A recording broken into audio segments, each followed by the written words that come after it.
Welcome to Y&Y Films. This is Dutch. No Tabby today. She did not want to see this movie. For some reason, I did. I had a day off today.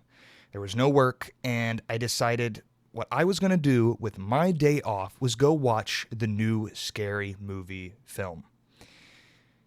And oh boy, this was a pile of dog shit. Right off the bat, the screenplay in this falls into the most basic traps that you're taught not to fall into in film school. It follows the and then this happens, and then this happens, and then this happens type of screenwriting that leads to this being extremely uninteresting and boring and just random things happening and more random things happening to the point where I can't become interested in anything that the film has to offer. You know, the typical rule in screenwriting is to say, this happens, but this happens, or this happens, therefore this happens. But no, it's just random shit constantly over and over again. And the same thing applies for the gags. You know, usually in a movie, when you have jokes, you don't just completely leave the movie to tell them, you incorporate them into your story somehow. But no, not Scary Movie. They do Family Guy cutaway gags, except for in Family Guy, the gags are 5 to 10 seconds long, and in this movie, it's 3 minutes of the same joke being beaten into the ground, a joke that wasn't funny in the first place, by the way, and it's insufferable. It's so boring. It's so bad. It's so unfunny. And that's insane for a movie that is a genre comedy film.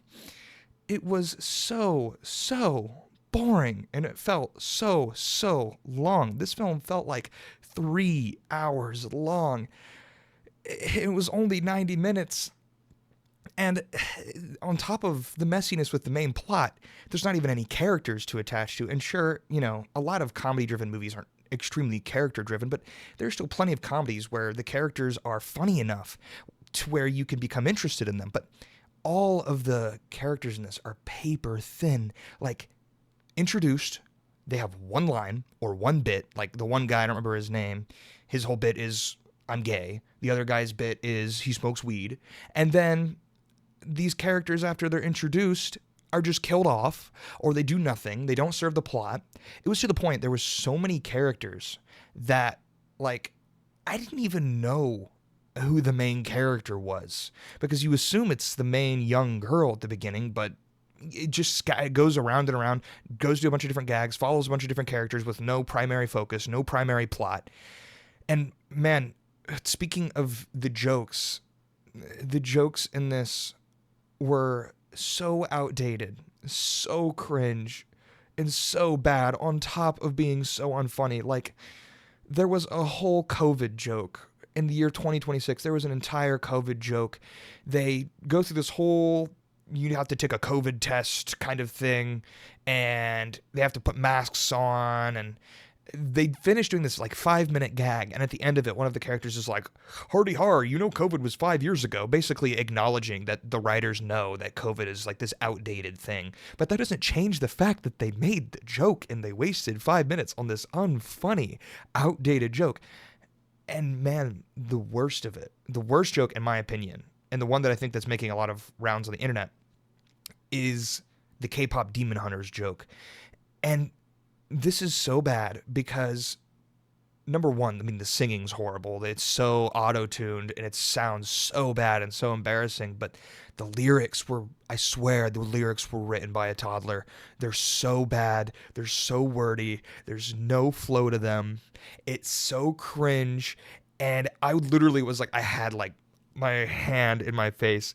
I couldn't stand it. I could not look up at the screen. I don't know how other people were feeling, but I felt embarrassed to be there, like, to be watching that, to the point where I wanted to, like, escape the theater. It was so embarrassing and so bad, like, to the point where when the movie was over, I wanted to, like, run out of the cinema. Like, I didn't want to confront anyone else in that cinema. And sure, they were laughing like a little more than I did and enjoying it a little more than I did. So maybe they didn't feel as embarrassed watching it as I did. But like, oh my God, it was so bad and embarrassing and unfunny. I did not laugh one single time throughout this movie. And beyond all that, technically, there's nothing here for the probably $10 trillion budget or whatever the fuck your average movie budget is now. This film had. The CGI was laughable. I don't know why that's a trend. I noticed this in Michael too, like the CGI being bad in a lot of these big budget movies. But there was a CGI fire that looked horrible.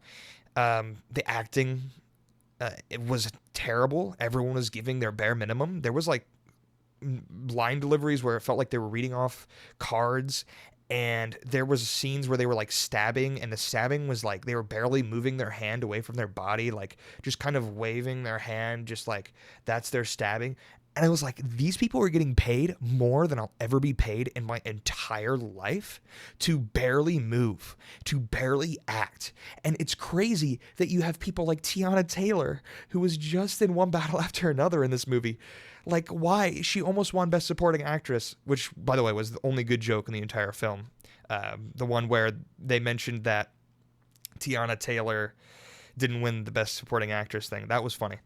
But, man, this was just, to have those actors attached to this, it was so bad, and everyone was so bad and so lazy, and you could tell everyone was here for a paycheck. And I mean, they were self-conscious and self-aware about it, but that doesn't make it any better.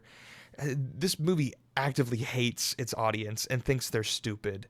And overall, this movie was horrible. It felt like it was 3 hours long. I felt exhausted at the end of it because just nothing had happened, but so much had happened. It was so vapid. I was face palming and cringing, and that was not the intent of this film. You know, this is not Curb Your Enthusiasm. This was so bad. So, if you can learn anything from this video, if you have a day off from your brutal work week, do not use it to go support Scary Movie. Go watch Obsession or even The Backrooms.